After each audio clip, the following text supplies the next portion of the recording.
everyone! Today is another good day to be thankful and to be happy. Kaya naman join me as we celebrate stories na may hatid na good vibes together with good friends and good drinks. Welcome to Let's Drink to That! Saya lang! Hindi mo ko kompleto ang inuman natin without my coolest drinking buddies in the world! Oy, in the world! AC Soriano and Sheena! Hindi talaga tayo dapat nawawalan ng faith sa humanity. There's always a reason to celebrate. Let's drink to that! Gusto ka naman. Buti naman! Episode 3 na tayo, ate! Congratulations to us! Nako, eto wait lang. Meron akong question para sa ating tatlo. Meron ba kayong gustong i-share na recently ay talaga namang ikinagulat? Exaggerated. Nagulat ako, ate! Tumatol din ako. So yung kinagulat namin. Natin. Sobrang nagulat ako, syempre, nung nag-impersonate ako nung broken marriage vow ni Doc Jill. Hindi ko naakala na ang dami manonood sa akin noon. Pero alam mo EPMV na kung ano yung mas nakakagulat talaga. Ano? Kasi pang third na natin to, di ba? Napanood na lang yung first 2 episodes Yes, natin, di ba? oo. Nag-mall ako at tinawag akong Jody. Nakakagulat yun! Jody? Akala kanina magkamukha kami ni Jody. Jody. Jody Mangulang nga. Pero nakakagulat yung mapagkama ng kamukha ni Jody, di ba? Oo, nagugulat din ako, ate. Charot!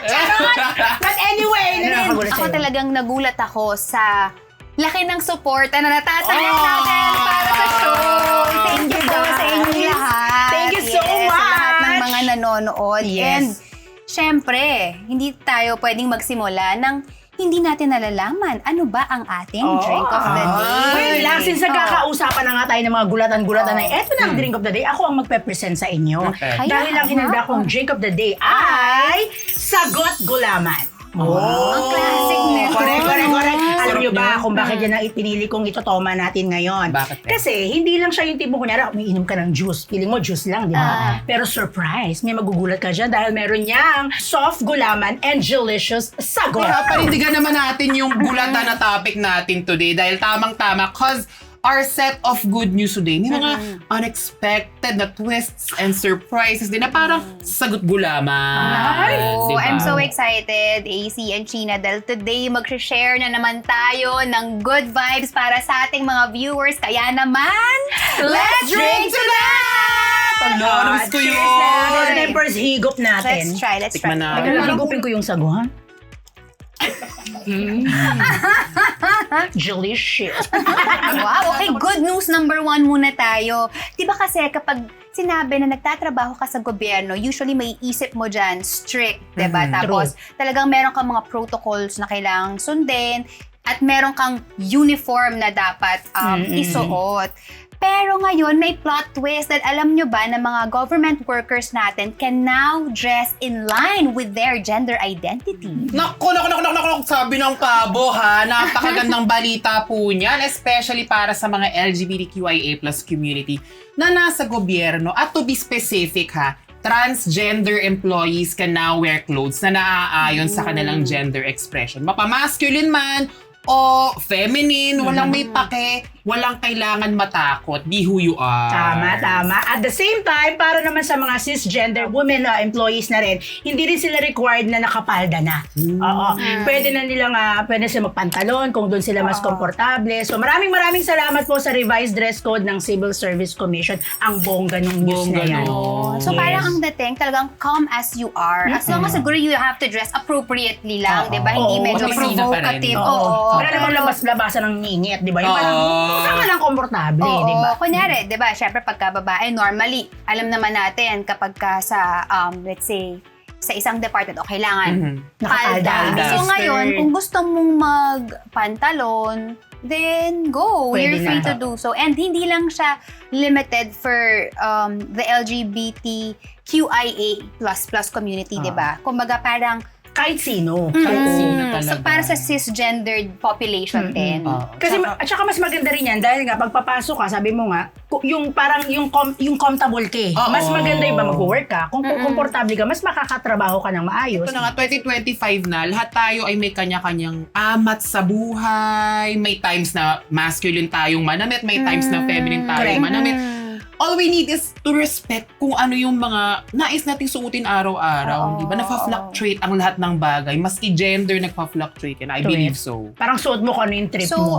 walang basagan ng trip. Trip. And I guess, with this parang measure na ginawa ng government, di ba? Parang, syempre ang aim nito is to, number one, i-boost yung moral ng tao. Kasi Tama. unang-una, hindi siya malilimitahan, hindi siya madidiscriminate. And pangalawa, I guess, yung productivity. Kasi di ba kapag mataas ang moral mo, yung productivity mo follows. But anyway, given a chance na magtatrabaho kayo sa government office, anong opisina ito at anong trip nyong suotin? O ikaw nga. Ako, ate, sige sa sa MTRCB. Ay, sino ka doon? Yes. Ako yung mismo magre-review nung palabas. Tapos naka-gown ako doon. Charot-charot ka. Naka-gown, corset, ganyan. Tapos, ang programang ito ay pangit. Huwag na kayo manood. ako na magsasabi nun. Para, huwag nyo na panoorin to. Akala ko gusto mo lang lumalabas sa sinihan kasi lumalabas din yung chair, nagsasalita. Kapag ikaw na yung nag-review on the spot at sasabihin mo na yung kung paano mo na-deliberate Pangit itong... ito. Huwag mo nang panoorin. Salamat po. Ikaw! Ako siguro, gusto ko sa DOH o kaya sa Department of Tourism. Napaka-sweet naman. Tapos anong damit? Kung anong gusto ko. Like Yung example? yung usual kong paulit-ulit kong suot. Pag nag-DOT ka, ate, nakagano ka, Maya de la Rosa. Hindi, ibahin na nga niya. Gagawin niya gano'n, yung comfortable niya ngayon. Parang ano yung itsura ni Dora? Baka ikaw. wala akong maisip. Parang siguro na lang, doon ako magmamaganda sa LTO. Anong outfit? Outfit? Ito, mga tiger mga print, tiger animal print. print. Kasi masusungit. Ito na yun. Ito na yun. Ito na rin siya. Ganda naman. Oo naman. Sana ikaw din. Kaya para sa pagiging mas bukas at progresibo ng ating gobyerno, let's drink to that! Cheers! Parang makakalahati ko na agad Mga ito. Ang sarap. bilisin. Susunod na good news naman tayo kapag sinabi ng isang lalaki na siya ay member ng boys club. Usually maiisip natin ay palakasan sila doon, 'di ba? Payabangan, pataasan ng ihi, very macho. Pero ang plot twist sa Ireland, nabalita recently ang Dublin Boys Club because of how they explore healthy masculinity. Gandang pakinggan naman, no? Healthy masculinity. Healthy masculinity. So, pero ito, quick definition tayo. Healthy masculinity, ate, nakakasabi mo lang, is the idea that men can also be emotionally expressive. True. Pwede rin in touch sila sa kanilang feminine side na hindi nila nafe-feel na emasculated sila. So, Tama. going back doon sa Dublin Boys Club, it's a nomadic or traveling group where men are given time to open up to one another, at kasabay yan ng iba't ibang outdoor activities tulad ng hiking, swimming. Ganyan. At saka nakaikot na rin ng grupo sa mga bahay-bahay, sa mga schools, prisons, bars all over UK and America. At dahil napag-uusapan nga nila ang mental health dito, di ba? Naging sagot na rin ito ng grupo sa lumalalang kaso ng anxiety at depression among men sa lugar nila. I guess it's really challenging for men to, number one, to be in touch with their emotions, to open up about it. Kasi parang, di ba, in our society and in our culture, di ba, lagi nga nila sinasabing, boys don't cry. Yeah. Yung parang Oo hindi nga. ka allowed magpakita ng any sign Pagiging of mahina. weakness. Kailangan lagi kang tough, di ba? Kasi nga, sometimes kung mag-open up sila, pwede silang, yung takot nila na ma-judge. Kumbaga isang group sila until na nakahanap Nakabuo. sila ng parang advocacy nila na parang if we're able to talk about our feelings, if we are in touch with our emotions, then posible din na ang ibang mga lalaki posibleng mangyari sa kanila yon. It's So okay. siguro they kind of ginawa na nilang advocacy nila yung healthy masculinity na hindi mo kailangang laging ego ang umiiral sa'yo, yung Totoo. payabangan. Pero eto naman, bilang meron tayong Dublin Boys Club, kung may Manila Girls Club, ano ang gusto nyong activity? Anong outlet natin? Anong activity natin? May mga, ano ba kayo? Mga aktibidades tayo, sulat natin. Ito si si Consular. Si counselor. Ako siguro maging magandang advocacy natin, yung instead na yung mga kababaihan nagko-compete against each other, why don't we look at each other to be each other's inspiration? Sasali tayo dyan sa advocacy Oo. niya. Hindi, dito ka, dito ako. Bongga yan, bongga. So, para sa mga lalaking hindi takot maging vulnerable, let's drink Let's drink to to that! that! Normalize! Normalize vulnerability. Oo, makipag-usap kayo. Okay, third good news naman tayo. Naku, alam nyo ba na pumunta sa bansang Thailand ang 9-year-old Pinoy na si Vince Operiano. Pero ang plot twist hindi siya pumunta doon para magbakasyon. Dahil nag-compete ang batang ito sa 6th Eastern Asia Youth Chess Championship kung saan nasungkit ni Baby Boy ang first place! Tahimik lang yan, pero Hindi, nananalo Hindi yan. ko nilalaro yung ganyan kasi pang matalino yung chess. Ako rin natin, it's a tie. Oo. Grabe, no? Tapos ang bata, champion siya. Ang galing Oo, naman. grabe. Ang galing naman ito. At talagang international, hindi ba? At such a young age, 9 years old. What if, di ba? 18, 19, 20, di ba? Mahuhun pa yung skills niyan. Ibang level. lala. At saka, again, utak ito. Oo. Gamitan ng utak. Oh, ito question. Oh, Nung mga bata kayo, ano yung... ano yung isang bagay na masasabi ninyo na talagang skill ninyo or talent Ala. ninyo or let's say, kahit anong sport ninyo Well, ng mga bata kayo? Ako, maalala ko nung kabataan ko, which is kabataan mo rin. Oh, sige na. Hindi, nung kabataan ko, syempre hindi naman kasi hindi ako lumaking mayaman dyan na yung meron talagang yung dinadala kasi ng parents mo sa, di ba rin, magbabali ka, binabayaran yun, di ba?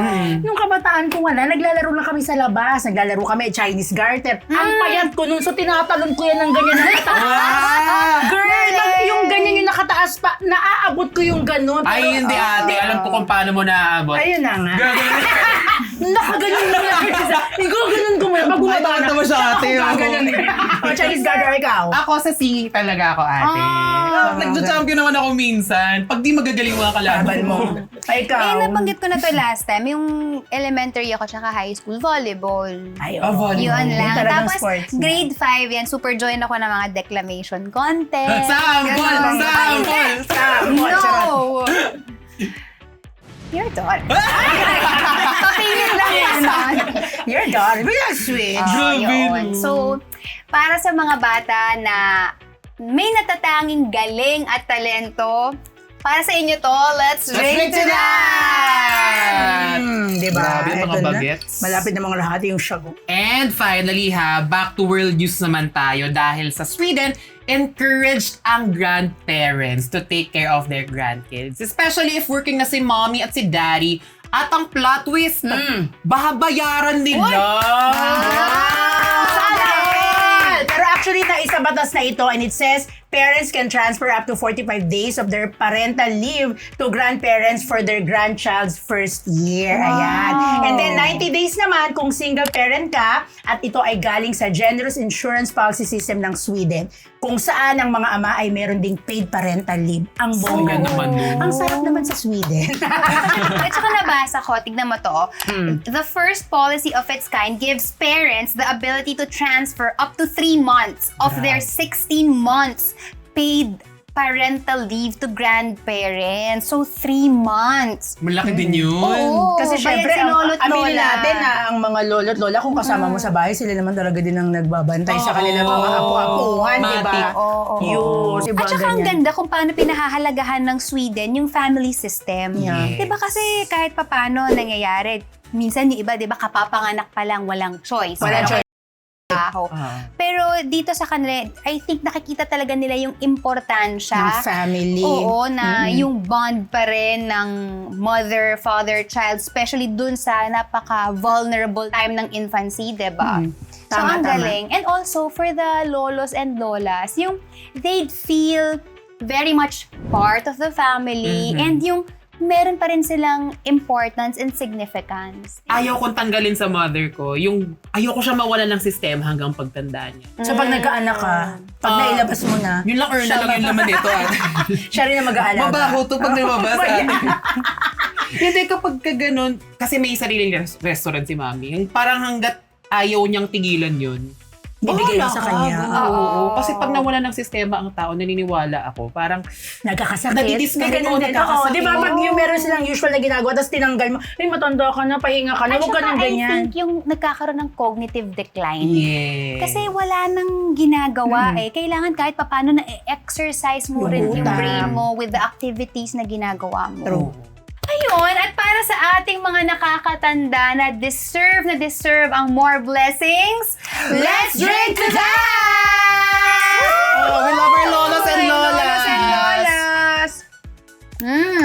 Ubos. And there you have it, guys. Iba't ibang good news na may good surprise. Once again, thank you very much, AC and China, for celebrating with me. Yes! And don't forget, guys, please like, comment, and share this vlog episode. At mag-subscribe na rin kayo sa channel ni Bestie Judy! Yes! At kung mayroon pa kayong mga good news na pwede nyo ikwento sa amin, ikwento nyo yun sa comment section, please. And for more inspiring stories na hatid ay good vibes, just keep tuning in to your newest source of good news. Because every day, there's always a reason to celebrate. Let's drink to that! Woo!